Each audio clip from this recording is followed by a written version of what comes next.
Caspar, What's going on? we need to clear something up. Take a seat. Clear what up? Aiden thinks it's his fault that you're retiring. I'm sorry, Caspar. I do respect you. Quite a lot, in fact. And I don't want you to retire. I didn't mean the things that I said. And I want you to know that if you're retiring because of me, I'll... Will you tell him? This anxiety, it's no good for his performance. I'm not retiring because of you. Everyone says... I'm not retiring because of you. Can I go now? No. You're going to give him 2 minutes of your time. Well, Brian, what am I? His therapist? 2 minutes, Casper. That's all.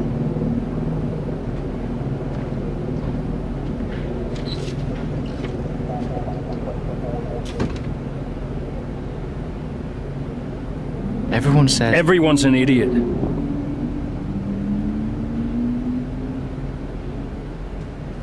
Look, I'm not retiring because of you. I told Brian after Zandvoort. I'm sorry you found out the way you did.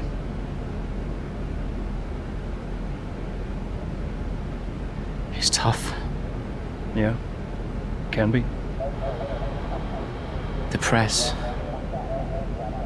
Social media. I don't know. How do you deal with it all? Listen.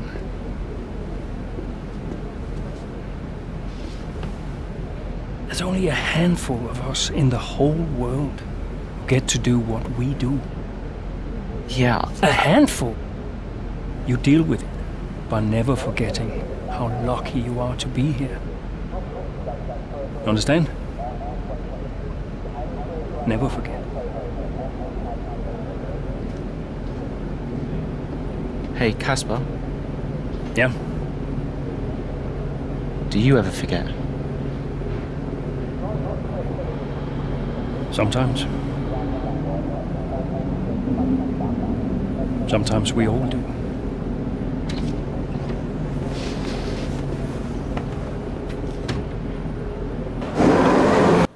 Hey guys, welcome back. It is Jaff Master Flash. How are you all doing? So, after the massive bombshell of Casper dropping his retirement in an explosive way like he did, as I just sent it straight down the inside of those guys. Yeah, so him and Casper, Aiden, coming to blows. And then Brian stepping in and getting the pair together, and it does look like Casper is going to soften just a little bit. Maybe this is starting to change. Maybe the dynamic of the relationship is starting to change. And if you guys haven't seen Breaking Point yet, I suggest you go back and watch the earlier vids, or even try it out for yourself. I would have thought by now everybody who has the game has played the game, has completed the campaign. But yeah, it's really, really good. This episode sees us in Spa, and we have to get a better position than P5, and rain is forecast. However, this is extremely easy. I keep saying it. I've put the difficulty up or down too low, and just absolutely rinsing my way through the field. But when I get time, I will probably do a live stream and do it all backwards. I'll set it to the hardest difficulty, and I'll see about failing each and every aspect, and hopefully that'll give us another twist and turn to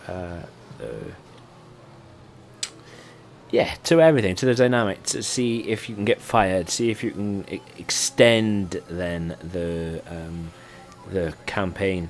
But it's extremely easy to drive around Spa in the campaign, in the dry or wet, compared to how difficult it is to drive on time trial or in a league race or in a 5-lap race.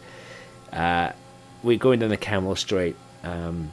I obviously drive no assist. The only assist I use is the line on and the corner line. Sorry. So here we go down the Camel Straight. We're into Lacombe, and the curbs here are so bad. It's so bad. Literally throws the car left, right, and centre. There is no way I would have been able to make that overtake right there. I don't think, and make it stick in a league race or in an open lobby, because the amount of curb I took. As we just went through No Name, now we're into Pouon, and as you can see, the car didn't even run wide. The car stuck, and this is not with any setups. So this is obviously the game default setups. I'm not too sure of this corner's name, but even coming out into this little section at the end of sector 2, all the way down into and then Blanchimont, and then the bus stop chicane. As you can see, the rain is starting. But yeah, I go to box this lap as I know the rain's coming. But I think I actually don't box this lap. I go one lap further and then I box. But or do I box this time? No, I go one lap further. I had to remember then, as I did this last week. But yeah, I go one lap further and I box next lap. But as you can see, me setting the fastest lap time of the race just before the DRS is enabled. But it's crazy. It's crazy the way the campaign handles compared to the way that time trial online handles it, especially Belgium, is phenomenal. I think it took me about 30 minutes on time trial to get one clean lap, just because, especially through down the Camel Straight and through Lacombe. Back in 2020, you had to get on the curbs as much as possible, take the really wide lines, get on the curbs, and then get off them. To try and carry as much speed into them as you can. But if you get on these curbs now, it's danger. It's absolute danger. They will, you will be killed. You will be spun around. You will wreck your car, etc., etc. But this is lap 3 of 11. The rain, obviously, as you can see, is starting. One thing I don't like about this is back in 20, you could look behind you, as you'll see me keep on looking behind to try and clear the screen. But it doesn't work. In 20, you could just quickly look behind you, and then the screen would be clear. The rain does get heavier, because I think I pit for Inters now, and then a few laps later I pit for wets, full wets, as I'm that far in front anyway. And yeah, but we've already spoke about that. But even when it's when I change to full wets, as I hit the wall, it's really difficult as well to get damage. Luckily for me, as in the wet conditions on the slicks, it's a bit silly. But yeah, so I'm going on to Inters, and later on I try and get, as I don't know how or why I was held there, but I'm on the Inters, and later on you'll see me looking behind now. I'm just checking to see if it works, as I'm slowly coming out of the pit box. Just almost side by side with Mick Schumacher, who is still out on those softs. I'm just going to be losing loads of time. But yeah, up Eau Rouge Radion, again back onto the Camel Straight. As you can see, I'm looking behind me now, and I'm trying to get the screen clear, as just seeing, one, if it works, and two, to stop the screen from getting so wet. But it doesn't work. It really doesn't, which is bizarre. But I think I do have one or two issues. I think on the last lap I absolutely mess it up completely. I get a bit too heavy on the loud pedal, and I think I spin it through Blanchimont. So just managed to get past on. And even though it's difficult to damage the car can be damaged. I think I end up finishing the race with a red front wing, through a silly, stupid little error that I created myself. But this is Breaking Point episode 7. Only one more to go after this, as I'll condense the last lot down into an extra long episode. But let me know what you think of it, guys, and wherever you are in the world, hope you're good, hope you're well, and until the next one, take care. Peace.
concentration out there. The rain is getting lighter now, but it's going to take a while for the track to dry out. Inters seem like the fastest tyre for now.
Showing a clear patch on its way. There's about 10 more minutes of this rain. Heat rain's easing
to full wet. Come in and change your tyres if you need to.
Release.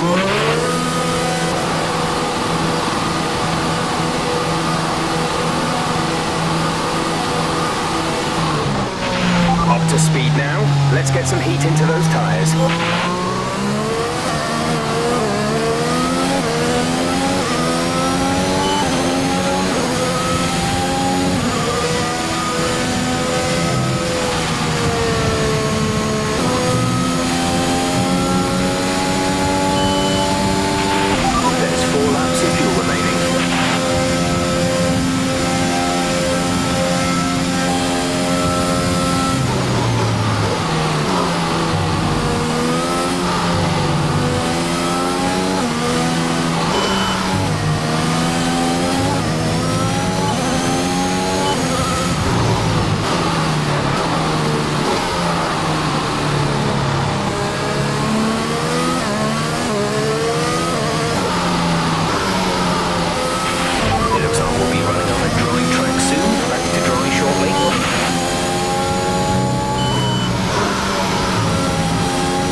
today.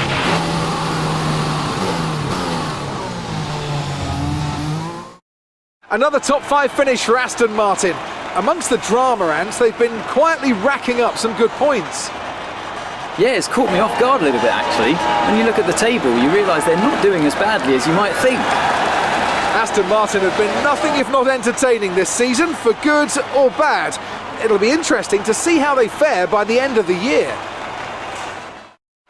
The Aston Martin team will be very happy with today's performance and the final result. Another display of excellent driving and excellent teamwork, and a well-deserved first-place finish.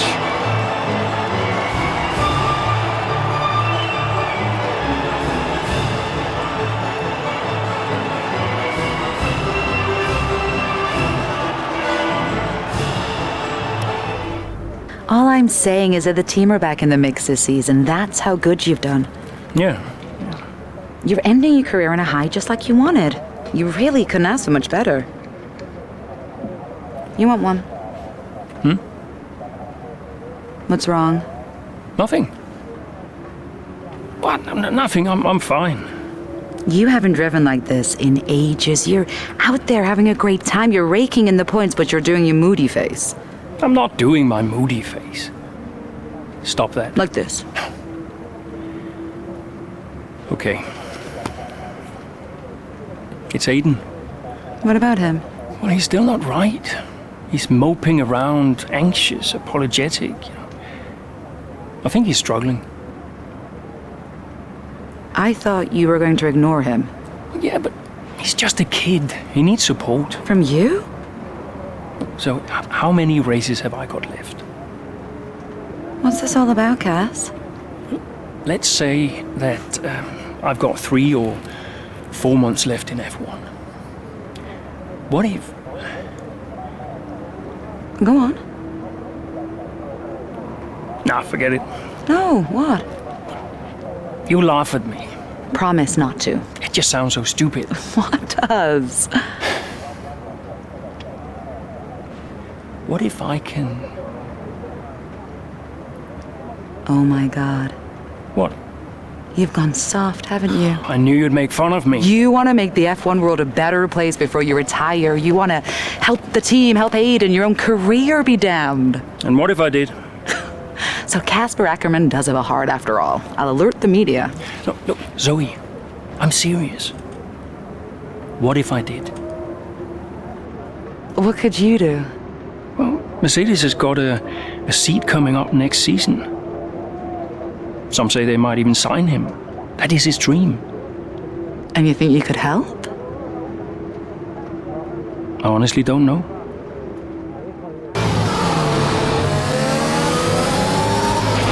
Casper, we think you can push for the fastest lap. Yep, we're in a strong position. See what you can do. No problem.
That's quite some achievement for Aston Martin's Casper Akkerman, getting the fastest lap hand. Yeah, it's not often you see any team outside the top 3 pick up that extra point. Aston Martin went with what looked like an aggressive tyre strategy, but it paid off for them. Incredible, really. Aston Martin now very much in the mix for a strong midfield finish this season. And who knows, they might even be eyeing up 4th place. They'll be delighted. Red Bull are our winners today after showcasing some incredible driving. There's been a huge push from them lately to stay competitive with the other teams, and they're certainly proving themselves.